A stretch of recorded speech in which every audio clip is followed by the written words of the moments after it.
voies aérodigestives supérieures, ou VADS, sont les parties supérieures de l'arbre respiratoire et du tube digestif. Ils regroupent plusieurs structures indispensables pour respirer, manger et parler. Un cancer peut se développer dans une ou plusieurs de ces structures et peuvent provoquer des symptômes directs ou par compression de l'organe voisin. Ces cancers touchent dans les 2/3 des cas des hommes, autour de la soixantaine, ayant en commun d'avoir le plus souvent fumé longtemps et bu de l'alcool régulièrement et plus ou moins abusivement. Certains de ces cancers voient leur incidence augmenter chez les femmes en corrélation avec la hausse de leur consommation de tabac et d'alcool. Tout type de tabac et d'alcool sont responsables de ce risque. Un autre facteur de risque intervient pour environ 1/3 des cas des cancers de l'oropharynx. C'est l'infection par le papillomavirus à transmission orosexuelle.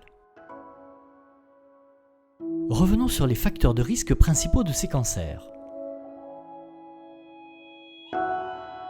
La fumée de tabac contient 7000 produits toxiques dont 70 cancérigènes avérés.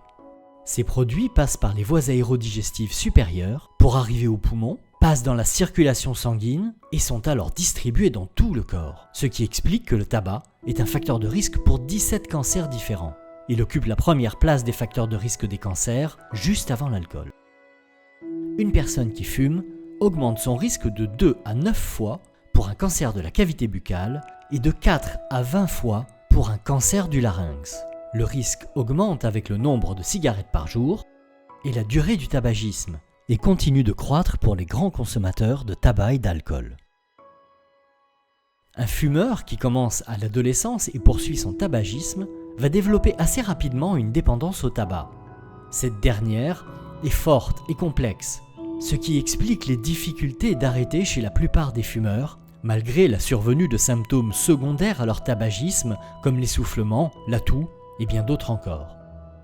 Paradoxalement, il peut être encore plus difficile d'arrêter de fumer au moment du diagnostic d'un cancer, car le tabac sert aux fumeurs de régulateur des émotions et d'antidépresseur. Des études ont néanmoins montré que la survenue d'un cancer est un moment opportun pour revoir ses comportements à risque et les corriger. L'alcool est le deuxième facteur de risque des cancers et il est synergique du tabac pour les cancers des voies aérodigestives supérieures. Sa consommation régulière, surtout au-delà de 2 verres par jour, expose à de nombreuses complications médicales, mais aussi sociales, professionnelles et judiciaires. Il n'existe pas d'effet de seuil en deçà duquel boire de l'alcool ne présente aucun risque. L'arrêt de la consommation d'alcool en cours du traitement des cancers des voies aérodigestives supérieures est primordial pour le bon déroulement des traitements.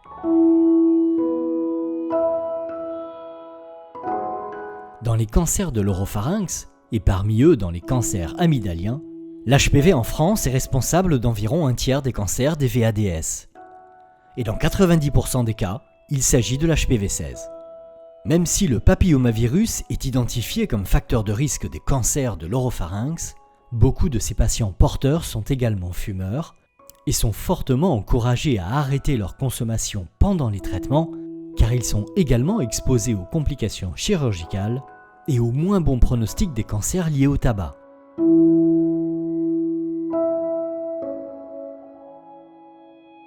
Dès le début de la prise en charge, en tant que chirurgien, nous insistons sur l'importance de l'arrêt du tabac. Celle-ci fait partie intégrante du traitement du cancer et les bénéfices sont nombreux, quel que soit le traitement. Si le traitement est chirurgical, un bénéfice à l'arrêt du tabac avant l'intervention, idéalement de 8 semaines, est démontré. Mais tout délai d'arrêt est positif.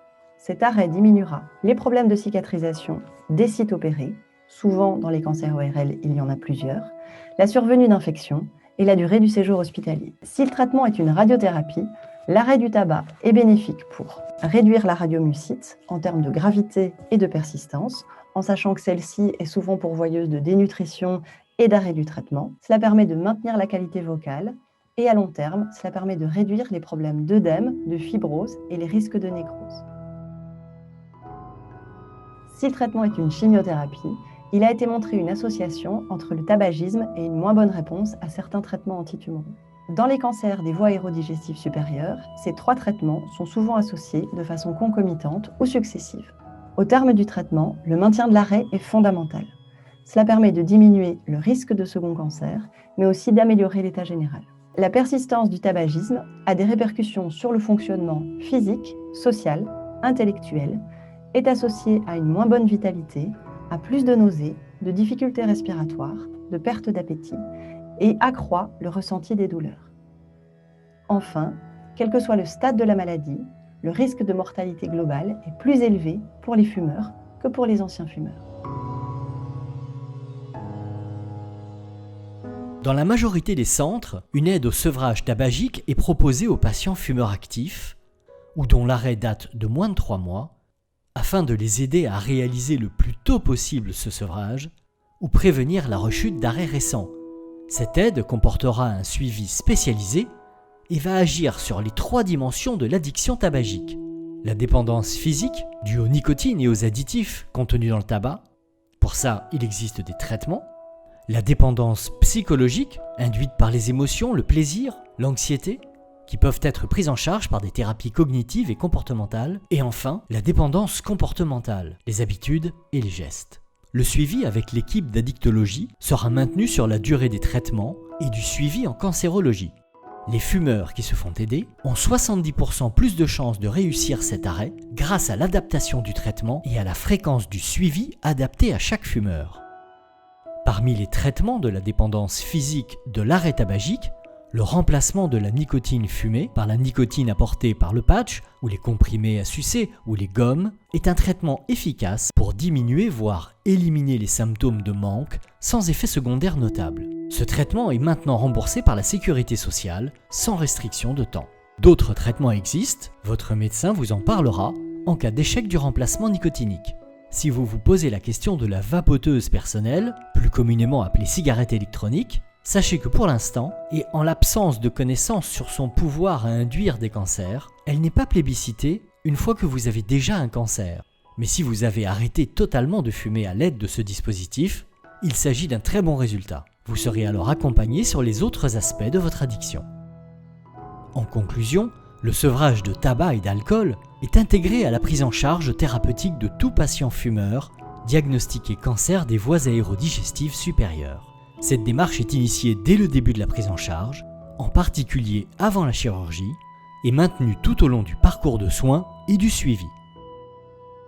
Cet arrêt du tabac et de l'alcool vous aidera à traverser la période des traitements en meilleure santé et participera au succès du traitement proposé, qu'il soit chirurgical, par radiothérapie ou par chimiothérapie.